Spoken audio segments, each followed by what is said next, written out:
Oi, pessoal. Tenho certeza que vocês já ouviram falar sobre a importância da gratidão.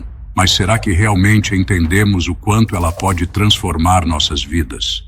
A gratidão é o tempero secreto para uma vida plena. Quando somos gratos, não apenas reconhecemos as bênçãos que recebemos, mas também atraímos mais coisas boas para nossas vidas.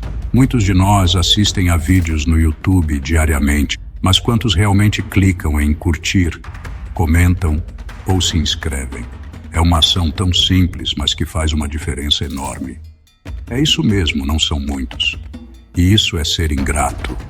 Quando não interagimos com o conteúdo que gostamos, estamos deixando de apoiar os criadores que se esforçam para nos entreter e informar. Quando você interage com o conteúdo, não está apenas ajudando o criador. Você está mostrando que valoriza o trabalho deles e incentivando-os a continuar produzindo. Você também está abrindo portas para que mais conteúdo incrível chegue até você. O algoritmo do YouTube favorece vídeos com mais engajamento, então, ao curtir, comentar e se inscrever, você está ajudando a plataforma a entender o que você gosta. Pense nisso. Quanto mais você dá de si, mais você recebe do universo. A gratidão é uma via de mão dupla. Quando você demonstra gratidão, você está criando um ciclo positivo que beneficia a todos ao seu redor. Pessoas que reconhecem o valor das pequenas coisas e demonstram gratidão frequentemente são recompensadas com sucesso e vida longa. Estudos mostram que a gratidão pode melhorar a saúde mental, aumentar a felicidade e até fortalecer o sistema imunológico. Então, prometa a si mesmo hoje, inscreva-se, ative as notificações e comente aqui embaixo. A gratidão transforma vidas. E não é apenas sobre vídeos no YouTube. Pense em todas as áreas da sua vida onde você pode ser mais grato. Eu sou Samuel de Moraes, do Samu Musical. E quero compartilhar uma história pessoal com vocês. Quando comecei meu canal, eu não tinha muitos inscritos. Mas cada comentário, cada curtida, cada nova inscrição me motivava a continuar.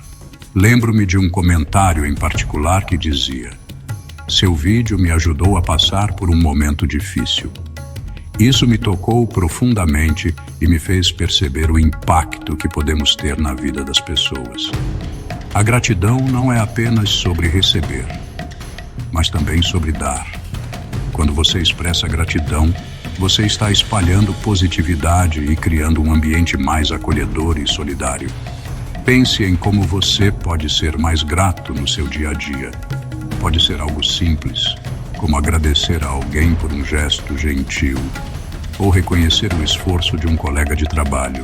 A prática da gratidão pode ser incorporada em sua rotina diária. Tente começar ou terminar o dia escrevendo 3 coisas pelas quais você é grato. Isso pode mudar sua perspectiva e trazer mais alegria para a sua vida. A gratidão também pode fortalecer seus relacionamentos. Quando você expressa gratidão às pessoas ao seu redor, você está construindo conexões mais fortes e significativas. Então, da próxima vez que você assistir a um vídeo que você gostou, lembre-se de curtir, comentar e se inscrever. Não é apenas um gesto de apoio ao Criador, mas também uma maneira de praticar a gratidão. E lembre-se, a gratidão é contagiosa. Quando você demonstra gratidão, você inspira outros a fazerem o mesmo. Juntos, podemos criar uma comunidade mais positiva e solidária. Então vamos fazer um pacto hoje. Vamos ser mais gratos, mais presentes e mais engajados. Vamos apoiar uns aos outros e celebrar as pequenas vitórias. E quero agradecer a cada um de vocês por fazer parte dessa jornada. Sua presença e apoio significam o mundo para mim. Muito obrigado por me acompanhar nessa jornada. Até a próxima. E lembre-se, a gratidão transforma vidas. Seja grato, seja feliz e continue espalhando positividade.